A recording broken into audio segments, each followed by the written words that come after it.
Donc, dans la suite, on va voir les ondes sonores. Ondes sonores.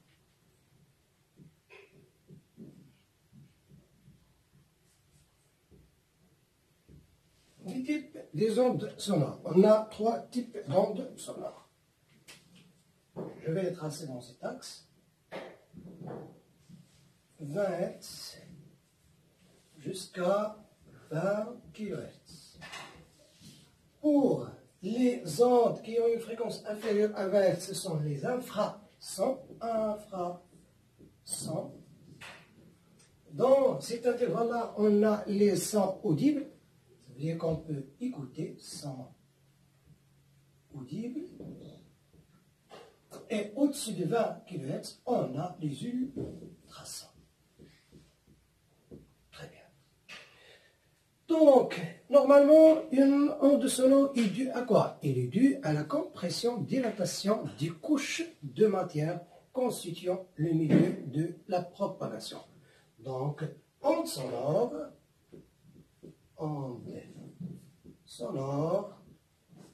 est due à le phénomène compression suivi d'une dilatation de milieu de propagation. C'est une question qui a été déjà donnée dans un examen national. Puis, on va voir cette propagation. La propagation des ondes sonores, la célérité, la vitesse de la propagation des ondes sonores dépend de la densité du milieu de propagation. Elle augmente avec l'augmentation de la densité du milieu de propagation. Donc, une autre remarque, la célérité des ondes sonore augmente avec la densité du milieu de propagation.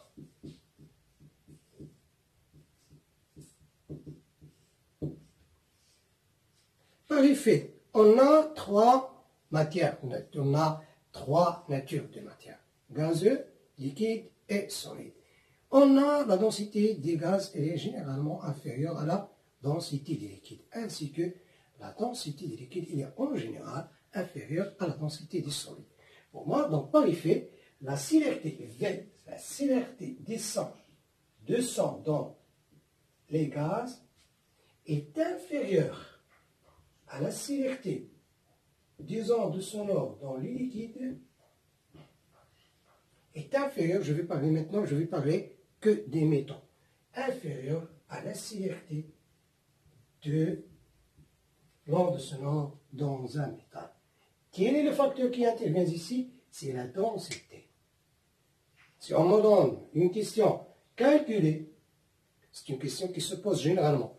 On me demande de calculer la vitesse dans l'air, puis dans une solution, par exemple l'eau, et on me demande de les comparer. Je les compare, bien évidemment, je vais trouver que la célérité ici est supérieure à celle-là. Si elle me demande une explication, je vais lui dire que la célérité des ondes sonores augmente avec la densité. Ça veut dire qu'elle dépend de la densité du milieu de propagation. En général, la vitesse de son des ondes sonores dans l'air, c'est 340 mètres par seconde. Une autre remarque. Donc, ce sont des remarques concernant les ondes sonores. Les ondes sonores ont une particularité qui est spécifique aux ondes sonores. C'est qu'elles peuvent se propager dans n'importe quelle nature de matière, ou du milieu, mais lorsqu'elles changent de milieu de propagation, elles continuent cette propagation avec une partie de ces ondes qui se réfléchit. Donc, je vais écrire cette remarque. Lorsque les ondes sonores changent de milieu de propagation au cours de leur propagation,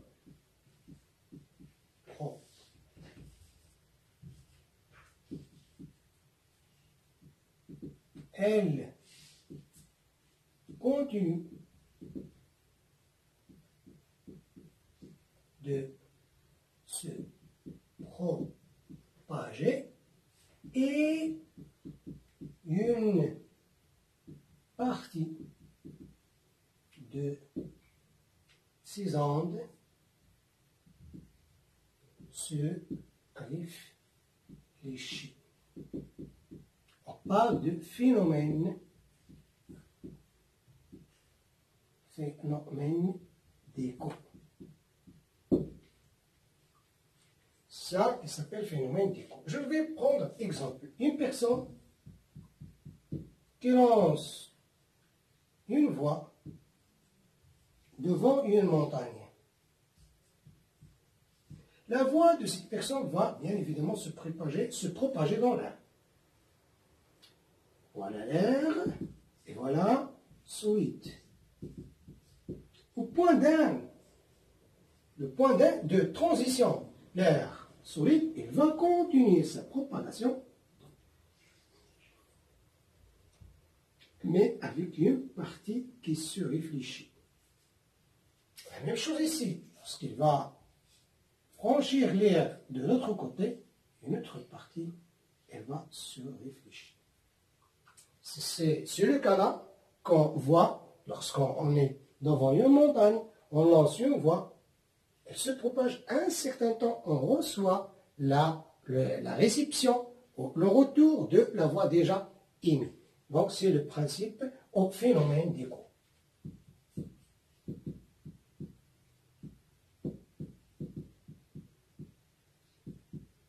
Et quelle est la relation entre, et quelle est l'intervention de ce phénomène-là dans ce cours? Ce phénomène-là, on l'utilise dans quelques utilisations des ondes sonores. On parle de principe de sonar. On l'utilise pour mesurer quelques grandeurs et quelques dimensions. On va voir ça dans les applications.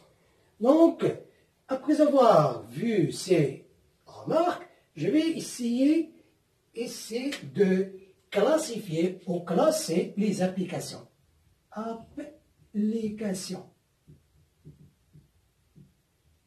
Les applications ou les exercices que je vais voir dans ce cours-là.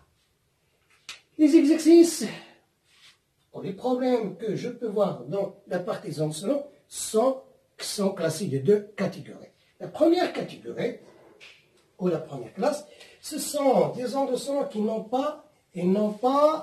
ils ne subissent pas de réflexion. Donc, sans réflexion. Et d'autres qui subissent de réflexion. Donc, avec réflexion. Donc, pour moi, au cas où je traite un exercice des ondes sonores, je devais savoir le classer, soit de ce type-là ou du deuxième type. Donc, je vais associer la lettre A au premier type et la lettre B au second type. Je vais donner le principe. Par exemple, j'ai ici un émetteur d'une onde sonore ou une onde des ultrasons.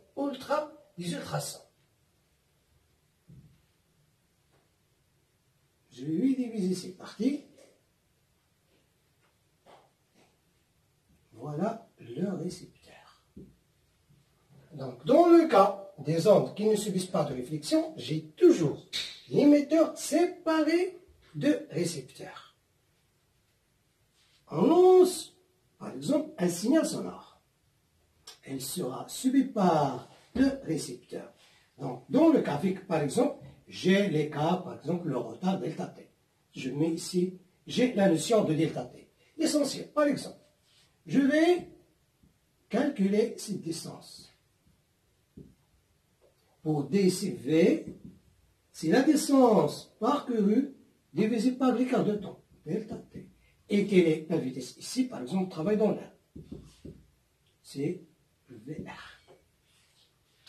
La remarque que je devais signaler, une chose, la première chose, dans le cas de non-réflexion, j'ai l'émetteur qui est séparé de récepteur. La deuxième chose, ici la distance, elle est unique, il n'est pas doublé. Donc, les remarques, émetteur séparé de récepteur. La deuxième chose, les dimensions, les longueurs ne sont pas doublées. Pour mieux comprendre ces deux remarques, je vais passer ici.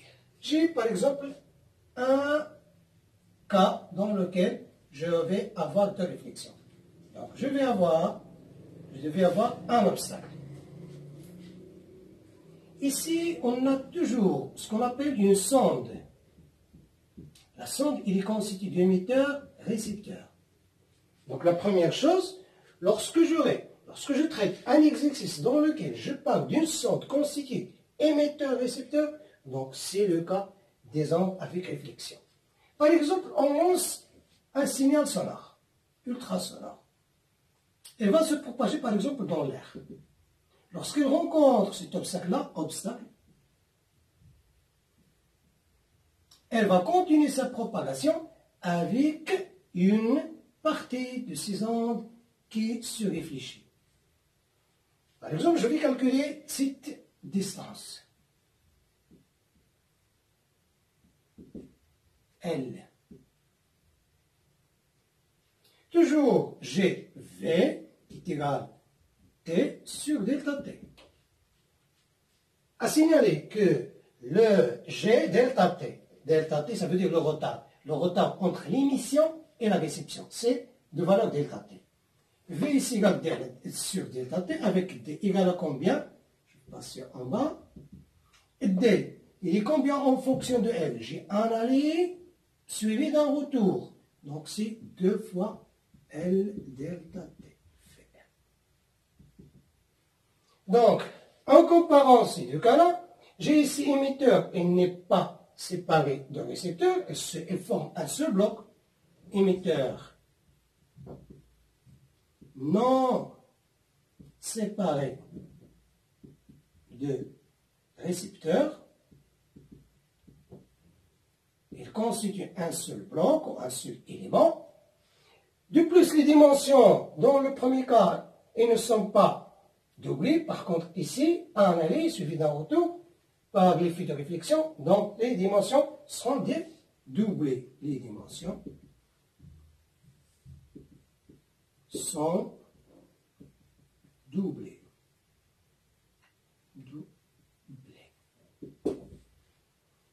On parle de principe, mais pour les voir en détail, on va voir des exemples. Donc, je vais commencer par l'exemple.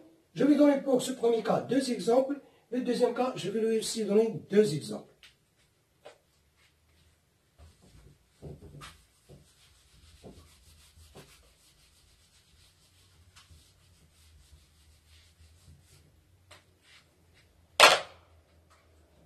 K, donc K, A, ça veut dire le premier cas.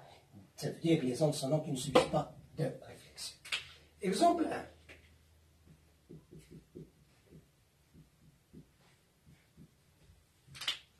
J'ai un émetteur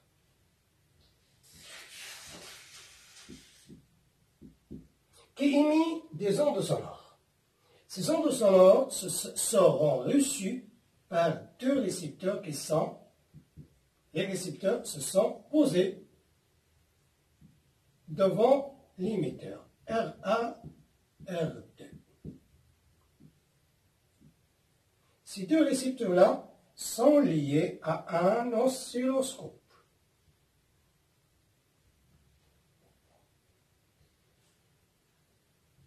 Y1, Y2.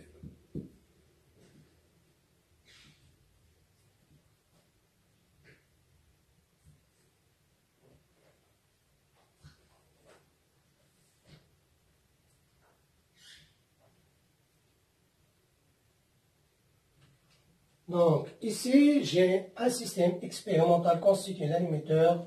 Juste devant, il y a un récepteur R1 et un autre récepteur R2. Les deux récepteurs sont liés à un oscilloscope. On fait émettre un signal sonore. Ce signal sonore sera acquis par R1 et R2.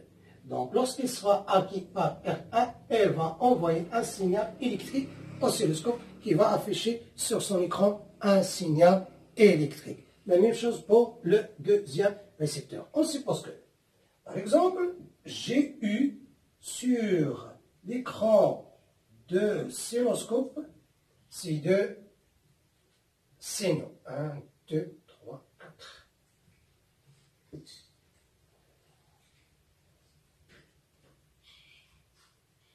J'ai ces deux signaux.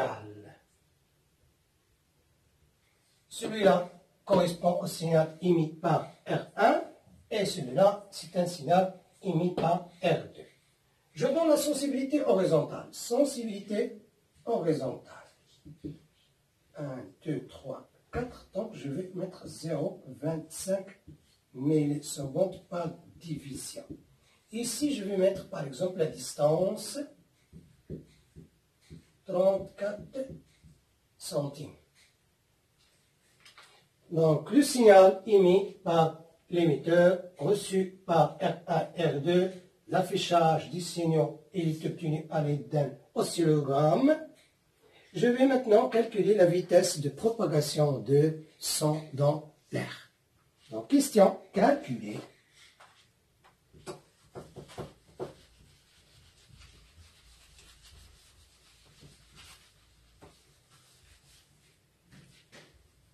La question demandée, c'est de calculer VR, ça veut dire V, la vitesse, la célérité des ondes ultrasons dans l'air. V, toujours T sur delta T, égale. Quelle est la distance entre, donc pour moi, la distance donnée, c'est 35 centimes.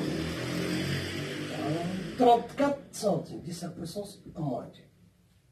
Et quel est l'écart temporel entre la réception du temps, ou l'écart temporel demandé au temps pour aller de R1 à R2? Ça veut dire de parcourir la distance 34 centimes. C'est l'écart temporel affiché par le oscilloscope. Donc, si on me demande par exemple ici de calcul de donner le retard entre ces deux signaux, le retard c'est, je commence par exemple par la partie frontale de signal jusqu'à partie frontale, ou la partie arrière jusqu'à la partie arrière. Donc, je commence par exemple, je prends la partie frontale. Donc, 1, 2, 3, 4. Donc, j'ai 4 divisions. Multiplie fois la sensibilité horizontale. 4 multiplié fois 0,25, 10 à la puissance moins 3. Ça donne 10 à la puissance moins 3 secondes. Donc, l'écart ou le retard, c'est 10 à la puissance moins 3. Donc, delta T entre la réception qui écarte la réception entre R1 et R2, c'est 10 à la puissance moins 3, qui donne 340 mètres par seconde. Merci. Maintenant, la deuxième partie de l'exercice. Deuxième partie. On va émerger le système ou les composants expérimentaux, l'émetteur R1, R2, je vais les émerger dans un bassin qui contient de l'eau.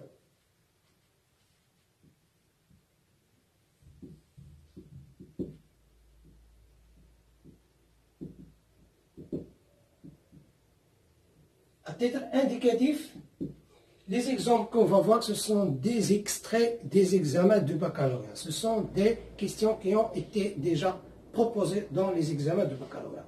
Donc ici R1, R2.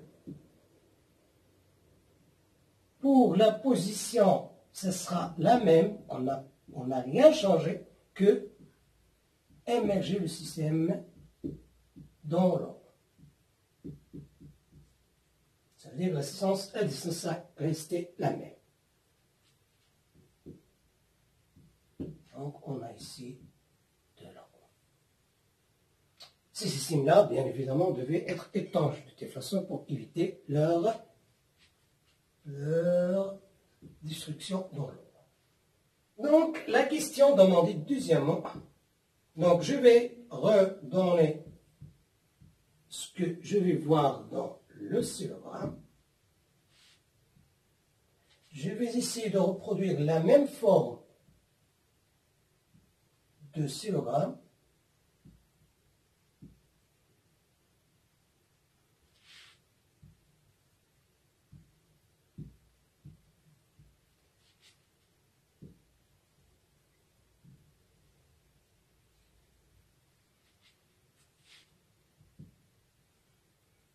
Donc 0,25, donc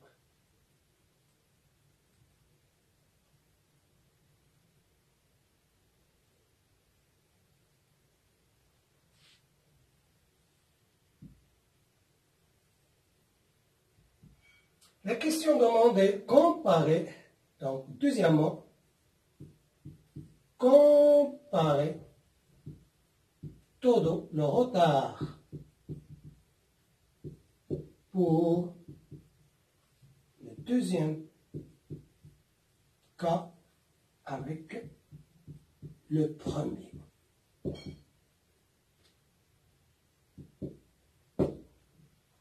Et finalement, déduire. Et déduire.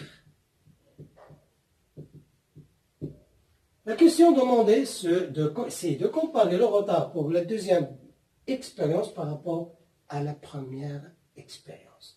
La première expérience, on a, je note par exemple ici, taux 1 qui est égal à 10 à la puissance moins 3. L'essentiel, je vais conserver la même sensibilité, 0,25 millisecondes par division. Donc, la sensibilité, c'est la même. Je constate que ici, j'ai l'écart temporel, il est constitué de 4 divisions multipliées fois la sensibilité. Ici, j'ai la moitié d'une division. Donc, qu'est-ce que je peux dire? Je peux dire que taux 2 est inférieur à taux 1. Je n'ai pas besoin, ils n'ont pas demandé de calculer la valeur, c'est simplement de comparer.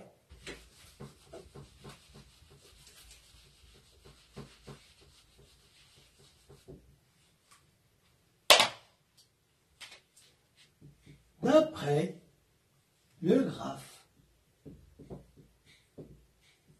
d'oscilloscope, on a taux 2 qui est inférieur à taux 1.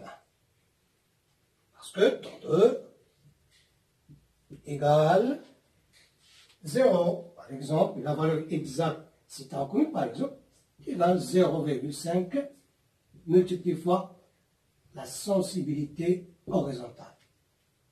Donc ici, elle est inférieure au premier. La déduction, ils ont demandé de déduire une chose. Si le retard effectué par le son dans l'eau est inférieur à celui effectué par les ondes ultrasons dans l'air, on constate que la vitesse ou la célérité des ondes ultrasonores dans l'eau sont plus rapides que dans l'eau. Donc, ce qui dit que la célérité des ondes ultrasons dans l'eau est supérieure à la célérité des ondes ultrasonores dans l'air. Ici, G2. Puis, je vais voir un autre exemple. Cette remarque-là, elle est déjà signalée dans le début du cours. On a dit que pour les liquides, ils ont une célérité qui est supérieure à celle des gaz. C'est-à-dire, l'eau aura une célérité qui est supérieure à celle de l'eau. Puis, on va voir un deuxième exemple.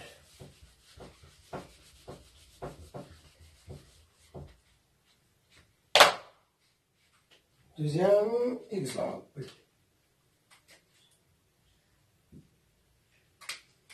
J'ai ici un système expérimental constitué d'un émetteur. Juste devant, il y a du tube. L'extrémité de premier tube existe un récepteur R1. L'extrémité du deuxième tube existe un récepteur R2 avec une chose, l'écart spatial, la distance qui écarte ces deux récepteurs avec l'émetteur, il est identique. Je la note L. Une autre chose, ici le tube il est rempli d'air, ici il est rempli par exemple d'eau, eau de mer, eau, donc d'une façon générale, d'eau.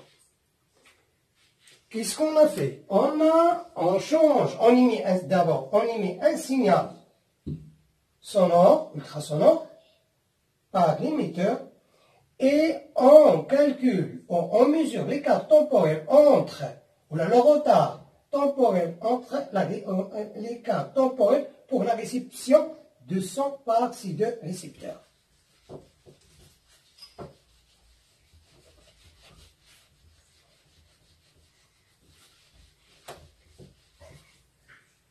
Donc, on change L, ça veut dire on fait éloigner les récepteurs ou les rapprocher à l'émetteur, puis on calcule l'écart temporel entre la réception de R1 et R2.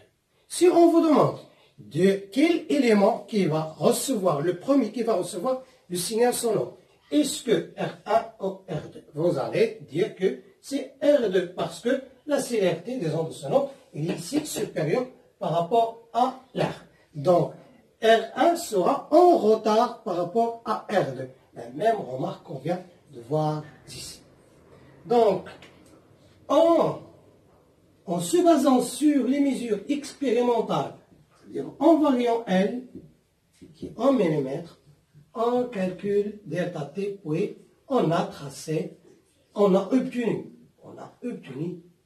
cette forme. Par exemple, je vais donner 0, c'est par exemple 2, 0,9, ici millisecondes. Par exemple, on a eu ce graphe. La question demandée,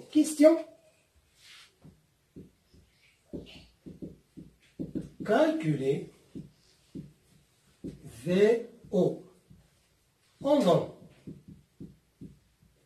VR, c'est 340 mètres par seconde.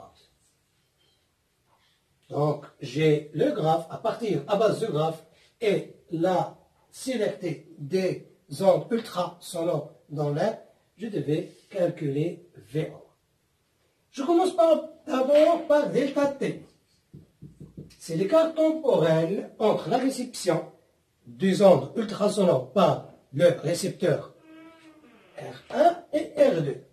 Si je vais faire la différence, j'ai déjà ici et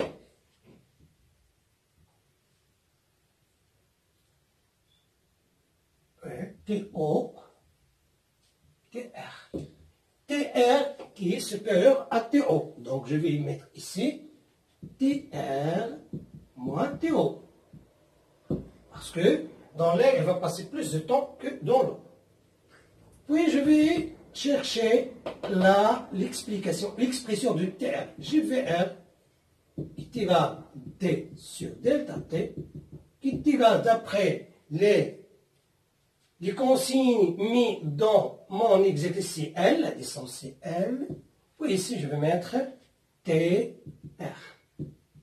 Donc TR sera égal L sur VR. De la même manière, TO sera L sur VO.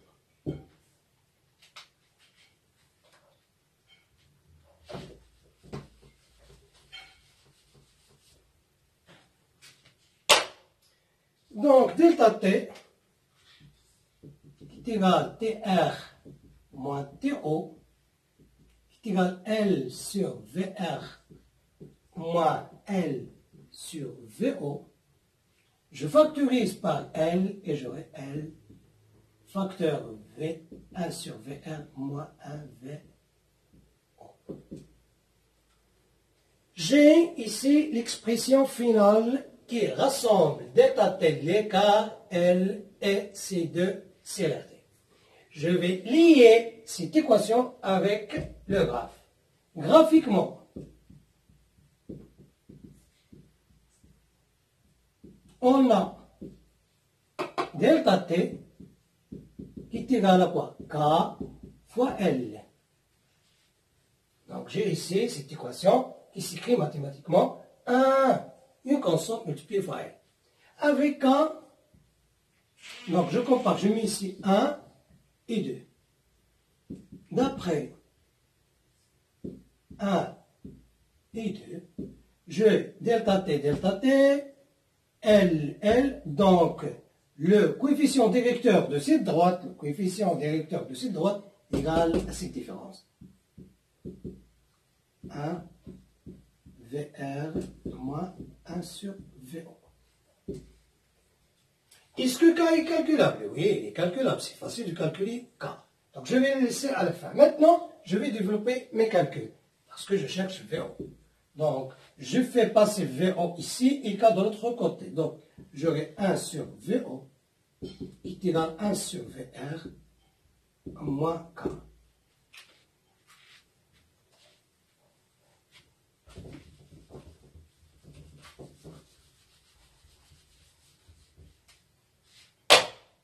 Je fais inverser ces rapports. Donc, VO égale 1 sur 1 VR moins K. Avec, donc pour calculer VO, j'ai VR, je devais maintenant calculer K. K, c'est le coefficient directeur de cette droite qui est 2 moins 0 sur 0,9 moins 0. 2 moins 0, donc 2 descend plus moins 3 sur 0,9. Donc la valeur, j'ai la valeur de K. Je n'ai qu'à remplacer la valeur K par sa valeur et remplacer VR par sa valeur et calculer VO. Donc on a vu deux exemples qui traitent le cas des ondes ultrasons qui ne subissent pas de réflexion. On a dit que la chose, je viens d'effacer mon système expérimental, on a dit que la chose qui caractérise, qui différencie entre le premier cas, ça veut dire les ondes qui ne subissent pas de réflexion et les autres qui subissent de réflexion, que premièrement, on a l'émetteur séparé dans le récepteur, et la deuxième chose, on ne fait pas doubler les... Ça veut dire le phénomène d'écho ou principe de sonar. Premier exercice. Donc, exemple 1. Exemple 1. Donc, on va calculer l'épaisseur d'une couche souterraine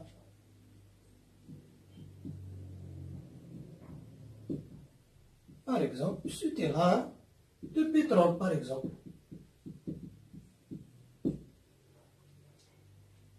J'ai le système expérimental.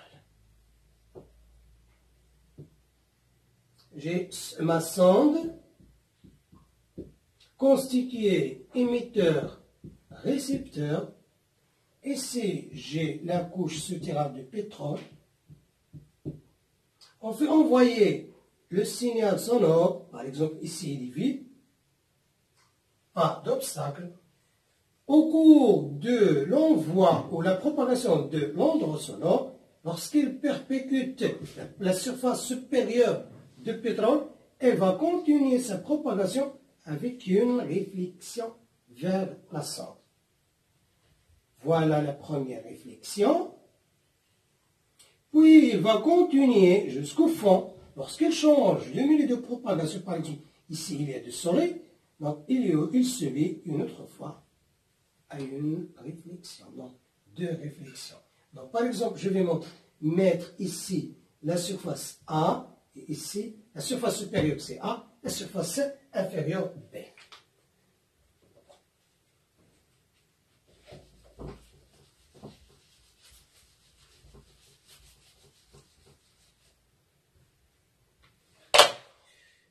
Le graphe muni à cet exercice. On a ici un graphe qui contient 10 pics, P0, P1, et un autre pic, P2.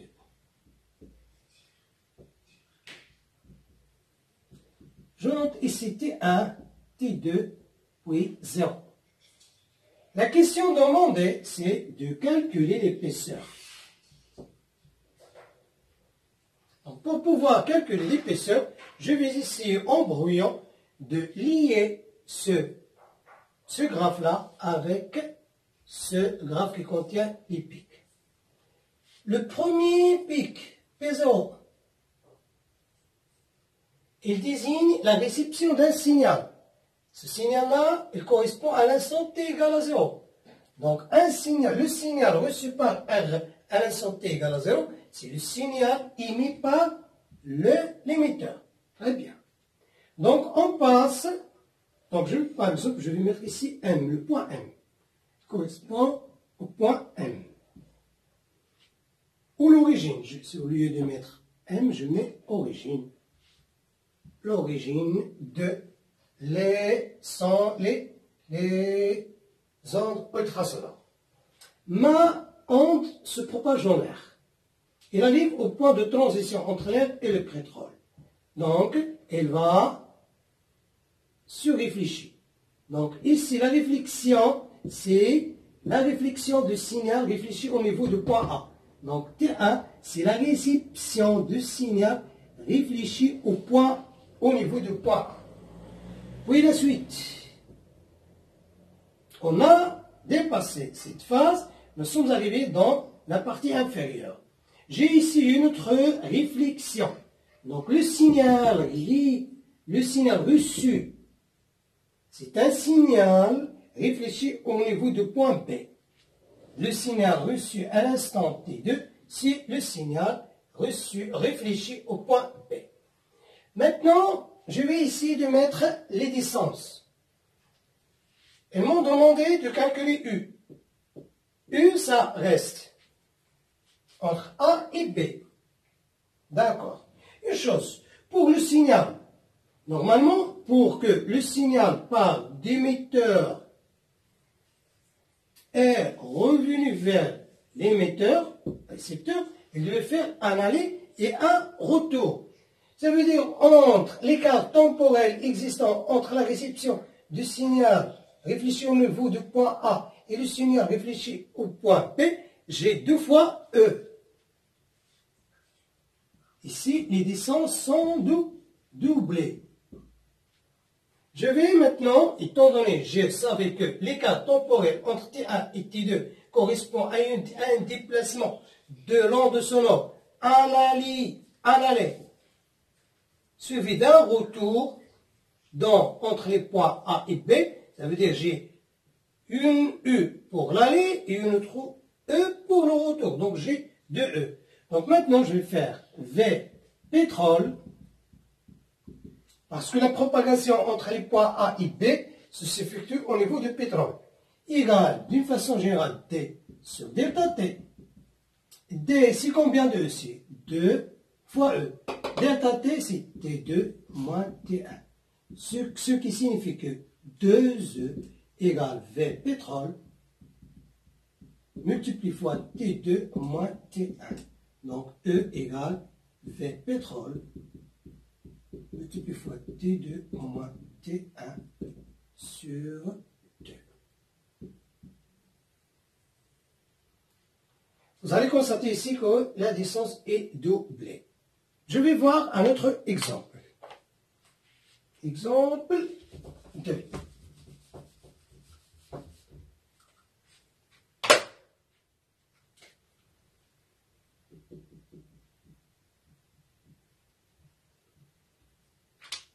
Toujours dans le cadre des ondes ultrasonores qui subissent de réflexion.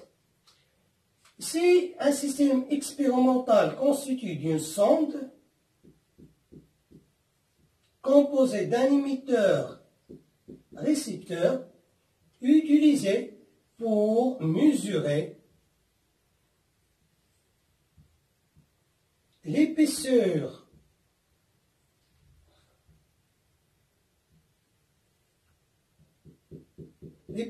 d'une tube métallique,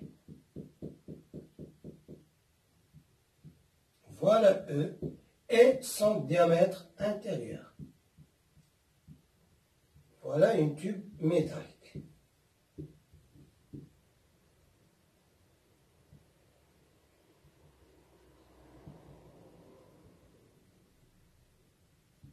Donc, on a effectué une coupe longitudinale au tube. Donc, on a ces parties hachurées qui vont subir de la coupe, sont dessinées dans le tableau. Voilà E. Et voilà le diamètre. Le graphe m'unit à cette expérience.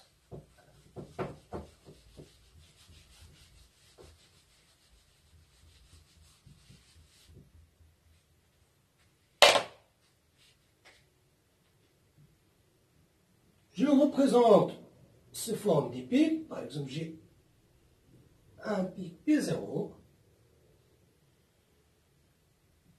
P1, P2 et finalement, par exemple, P3. 0, T1, T2, puis T3. Je vais procéder de la même manière. Je vais mettre ici les points correspondent aux points de réflexion de ondes sonores qui correspondent à l'instant T1 et T2 et T3. On fait envoyer l'onde ultrasonore vers le tube. La première réflexion, ce sera au niveau de la circonférence extérieure du tube. Par exemple, je vais la noter par la lettre A. Donc la première réception sera au niveau du point A. Puis, elle va entrer à l'intérieur de la matière. Ici, j'ai de la matière de l'air, donc j'aurai une transition, un changement de milieu. Donc je vais avoir une autre réflexion. Donc T2 correspond à la surface B. Puis l'onde va continuer dans l'air. Elle va passer de l'air vers le métal, donc elle va subir une autre réflexion qui sera reçue à l'instant T3 qui correspond à la face C. Donc j'ai essayé de faire correspondre le graphe du temps avec mon système expérimental. Donc maintenant je vais calculer E. Donc je vais faire V. Ici, pour la vitesse, est-ce que c'est la vitesse de l'air ou la vitesse du métal? E, ça correspond au métal, donc la vitesse de métal égale D sur delta T, avec D. J'ai ici un aller-retour. J'ai ici un aller, donc c'est 0. Je viens d'ici, donc le point de départ, c'est celui-là. Donc, j'ai un aller et un retour. Voilà E et voilà E. Donc, j'ai 2 E. Puis l'écart temporel, c'est ici T2 moins T1. E, il est limité par les lettres A et B. Ce qui dit que 2E, c'est V métal multiplié fois T2 moins T1. Donc, E égale V métal multiplié T2 moins T1 sur Q.